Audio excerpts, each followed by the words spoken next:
As rational beings, our tendency is to look for complicated answers. And we look for complicated answers because we are complicated. We've got lots of complicated ideas in our head, and these ideas cause us to frame complicated questions.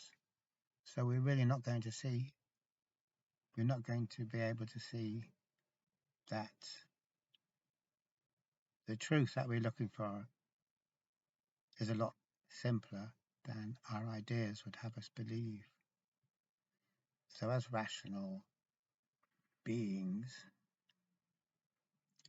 we are in dire need of pruning. Rationality proliferates inside of us. It proliferates and proliferates like a bush that's got totally out of control in the front garden and it's blocking out all of the lights. So it needs to be pruned down, but we don't, because this never seems to us to be a problem. We never see that it is our reliance on rationality, our reliance on the thinking mind, which is causing us to move away from the simplicity of our own lives.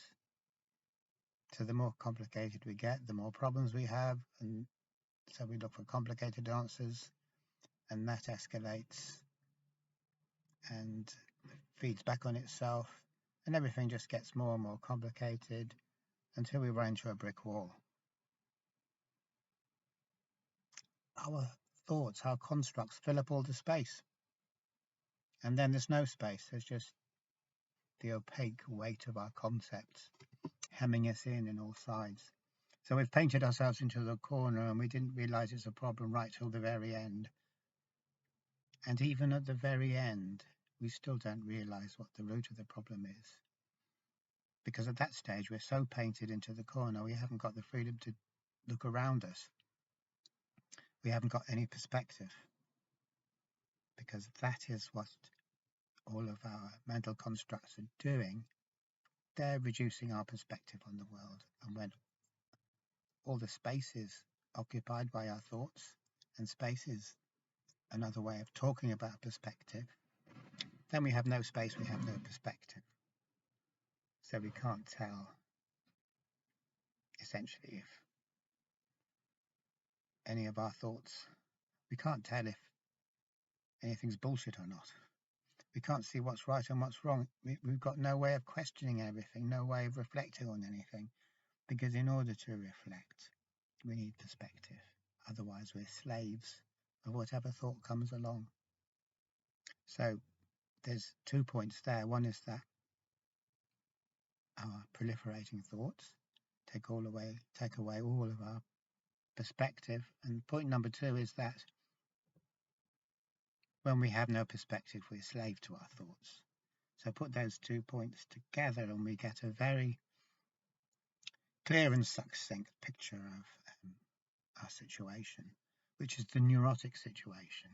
To be an adult in this highly rational world is synonymous with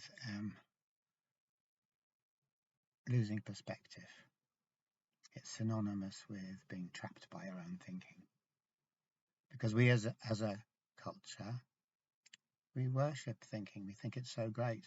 There's no way we're ever going to talk about pruning it back. So in other words, all of our talk is positive talk. It's positive philosophically. It's all about expanding into unknown territory, extending the empire of the known, building more and more structures, building more and more constructs, and extending the dominion of thought. Because that's how we see, that's where we see our advantage to lie, in getting bigger, and so that the empire of the known becomes as big as possible and becomes everything. So we're trying to eliminate the radically unknown, because we think that's going to help us, which is fair enough from a rational point of view. It makes perfect sense. We want an answer for everything. We want a model for everything. We want a way of controlling that we can rely on in every situation. So that's the positive philosophy, which, as I was saying earlier, will run us into a wall fine and fast. It'll run us right into a brick wall, because we've overvalued rationality. We've thought it's a thing in itself, but actually the thing in itself is space or perspective.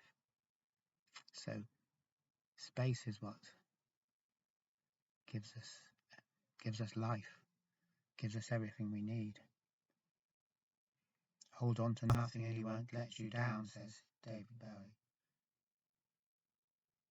So it's no good creating systems to help us, because our systems don't help us. They oppress us, and they stop us being spontaneous, and they stop us having any insight into anything, so that we just become puppets of the very systems that we have created, which is an old story. It's like the Hotel California song by the Eagles. I remember looking online, something came up regarding what that song is about, and there's all sorts of explanations, all of them mundane, all of them banal. The true explanation, well, what seems to me like it's the true explanation, is that the Hotel California is a thinking mind. And that is a profound point. It's not superficial, it's not banal, it's not because this guy did this and then another guy did that, and that's why the band got a song this name, whatever. I'm inclined to think that there's profound insight behind the song, not just a set of circumstances that produced the concept. So we have no insight into the Hotel California-like nature of the thinking mind. It's a hard thing for us to grasp, because there's resistance to it, there's an obstruction to us seeing that. Basically, thought doesn't want us to see that. It's not in its interests, after all. So that's the positive approach, the positive philosophical approach, expanding outwards, ever outwards, until everything is great. All problems have been solved, all difficulties have been resolved, all the territory has been conquered. And we think that when that happens, everything's going to be great. In actual fact, when that happens, that is the moment we run into the brick wall full force. We were seeing things backwards, so we saw that as being a great thing. We saw that as the answer to all our problems instead of the absolute root of them. So the negative philosophical approach is pruning, cutting it back. Cutting back the tree of thought so that it doesn't blot out all the sunlight, so it doesn't overshade everything.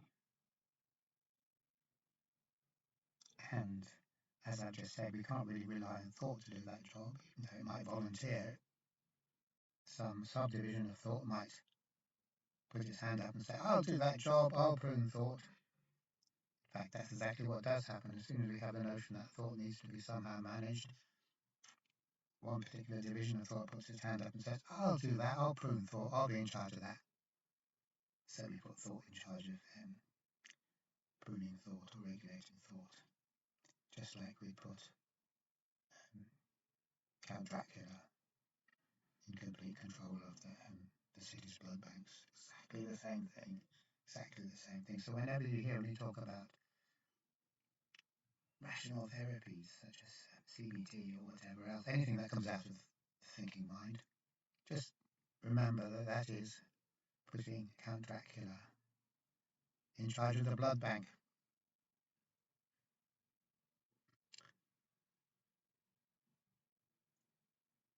What the negative philosophical approach comes down to is a simple thing, a simple understanding.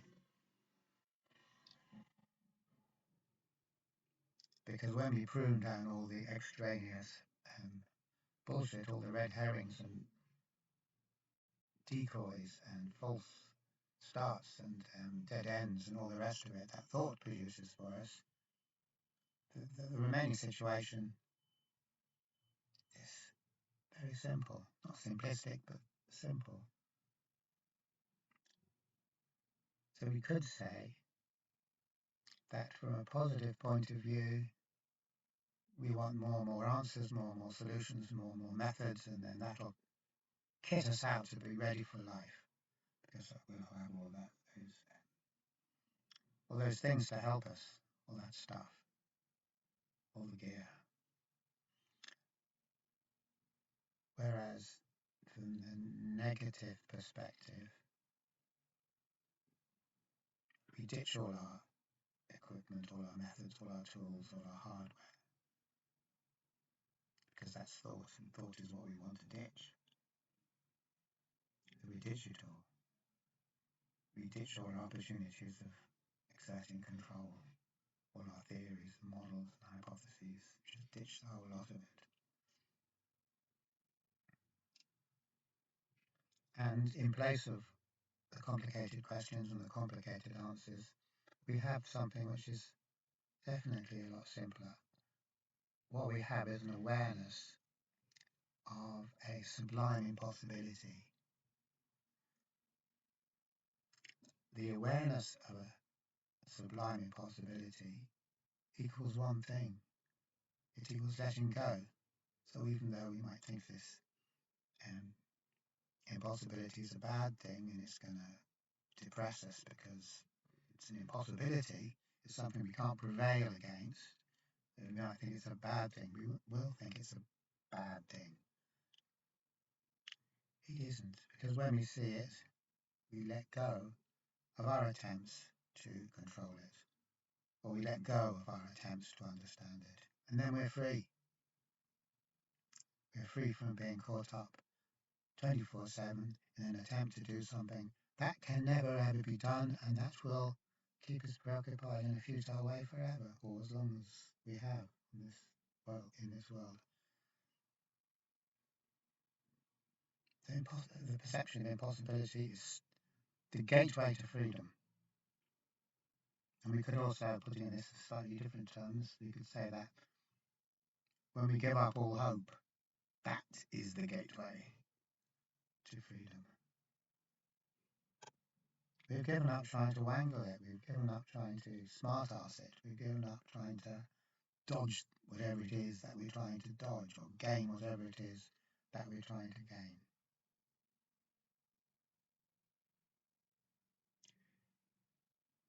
This is not as straightforward as you might imagine, because seeing the sublime impossibility isn't something that we can just see via the application of logical argument. So you could talk to me and explain it to me, and I could say, yes, I see the impossibility which you're talking about. I got it. But I don't really can't see it. The outermost layer of my brain has seen it. But deeper down, absolutely, I don't see it, and I'm pulling the same way which I've always pulled. So the reflex me, the me which is a reflex, doesn't see it. But there's a thin layer of intellectualism there which can entertain the idea.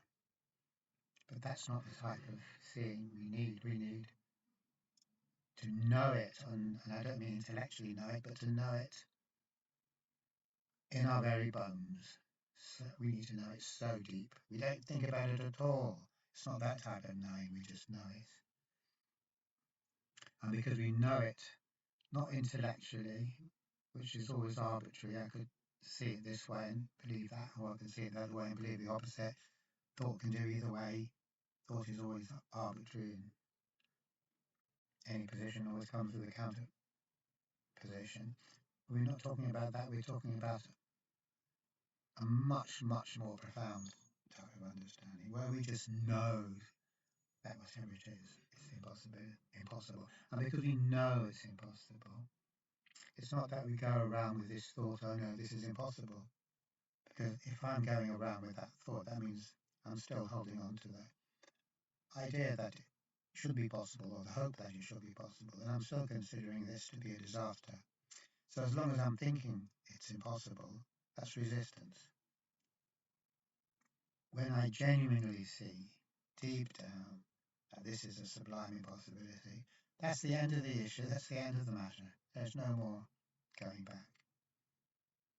We've let go at that stage, we've let go of the false idea, because, and the letting go is the same thing as the seeing of the impossibility.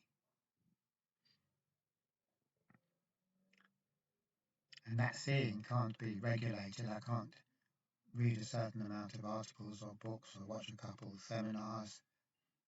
It can't come about via a method. It has to be arrived at by living whatever it is I live in order to get to that point. So, in other words, we can't shortcut this perception of impossibility. It's the fruit of a long road, even though that's a mixed metaphor of the worst kind, since trees don't have fruit. So what is this impossibility then? The impossibility is simply the impossibility of ever being able to control myself, the impossibility of ever being able to exit whatever mental state I'm in. In other words, it is the impossibility of actually choosing how I will be, or choosing anything. So as long as I believe that I can choose, and that some of my choices will have a good outcome and some will have a bad outcome, I'm not seeing the impossibility. When I perceive the absolute choicelessness of the situation that I'm in, there's nothing to do with choice whatsoever. There is no choice in it, absolutely no choice.